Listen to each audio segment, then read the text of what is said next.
फिर बढ़ी समाजवादी पार्टी के नेता आजम खां की मुश्किलें, मायावती का प्लान, एसआईआर और नीतीश कुमार पर क्या बोले अखिलेश यादव। यूपी डायरी में आज देखिए 3 बड़ी खबरें।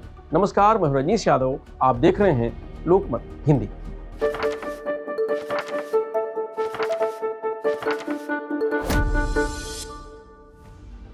ये दुख खत्म क्यों नहीं होता, ये लाइन इस वक्त समाजवादी पार्टी के दिग्गज नेता आजम खां पर एकदम फिट बैठ रही है।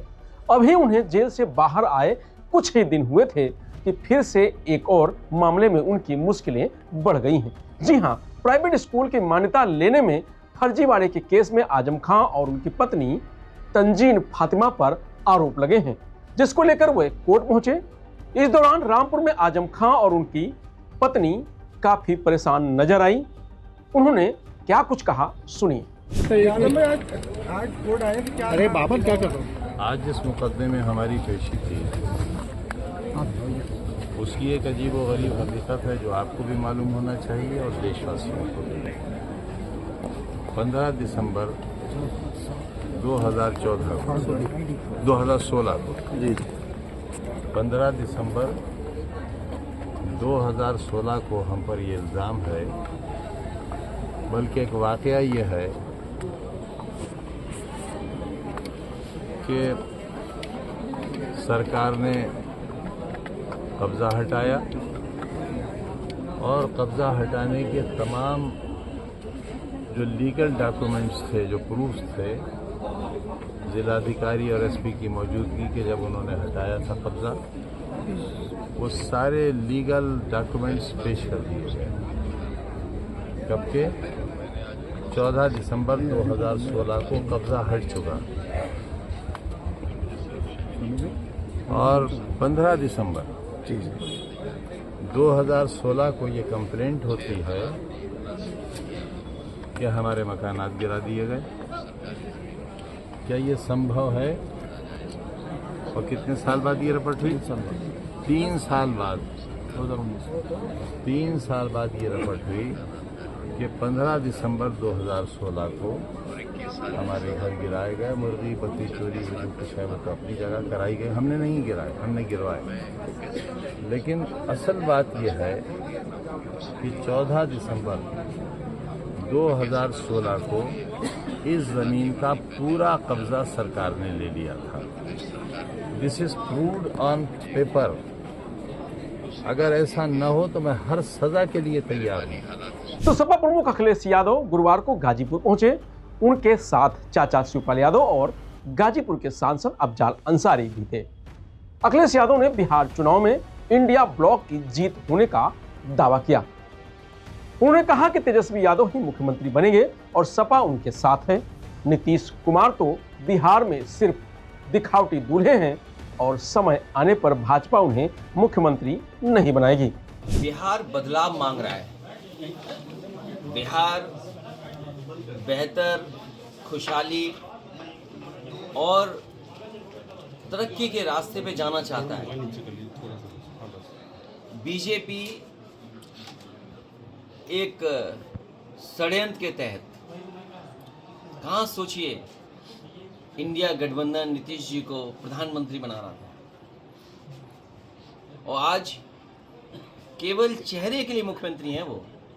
मैं आज आपसे फिर कहता हूँ, बिहार की जागरूक जनता भी ये जानती है, जितने विपक्ष के लोग हैं वो सब मंचों से कह रहे हैं कि केवल नीतीश कुमार जी को चुनाव के लिए रख रहे हैं आगे। चुनाव के बाद भारतीय जनता पार्टी उन्हें मुख्यमंत्री नहीं बनाएगी। और आप पूछ भी सकते हैं कि किस आधार पे ये बात कह रहे हैं आप।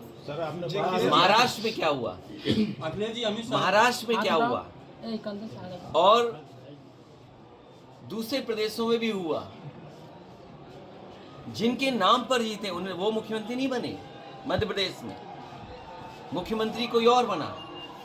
तो भारतीय जनता पार्टी केवल उनको सामने रख रही है और वो बीजेपी के दूल्हा जरूर हैं,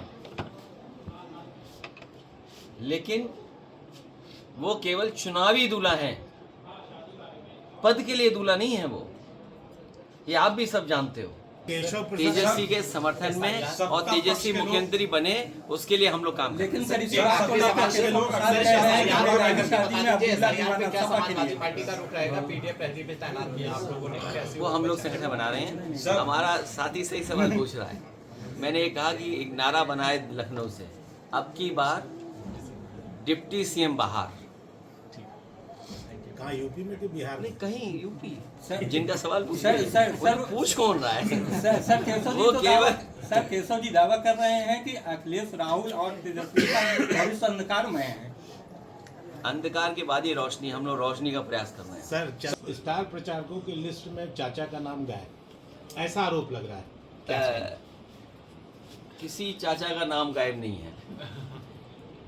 और क्योंकि स्टार प्रचारक वहाँ बनने थे सूची के, हमारे पास साधन कम है, संसाधन कम है, तो हम पे सीमित संसाधन है।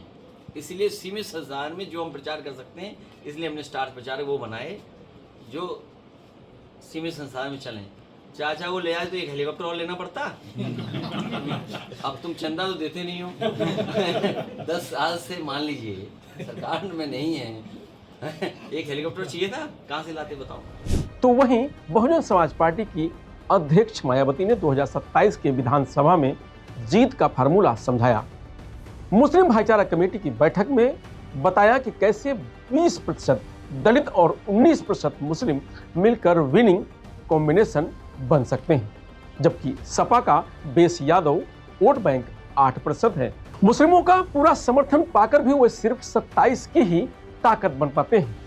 2022 के विधानसभा चुनाव में मुस्लिम समाज का पूरा समर्थन पाकर भी सपा गठबंधन भाजपा को नहीं हरा पाई थी। इसकी तुलना में 2007 में मुस्लिमों का थोड़ा सा ही समर्थन बटोरकर बसपा ने भाजपा सपा दोनों पार्टियों को हराया था। सपा सिर्फ भाजपा का डर दिखाकर मुस्लिमों को वोट हासिल करना चाहती है, जबकि बसपा मुस्लिमों को सत्ता संगठन में उचित भागीदारी देने के साथ अपने 4 साल के कार्यकाल में उन्हें सरकार का भागीदार भी बनाया था। मायावती ने पहली बार खुद मुस्लिम भाईचारा कमेटी की बैठक ली। बैठक में पहली 2 लाइनों में मुस्लिमों को जगह दी गई, अन्य पदाधिकारी पीछे बैठे। मुस्लिम भाईचारा कमेटी का गठन 2017 के बाद फिर से किया गया है।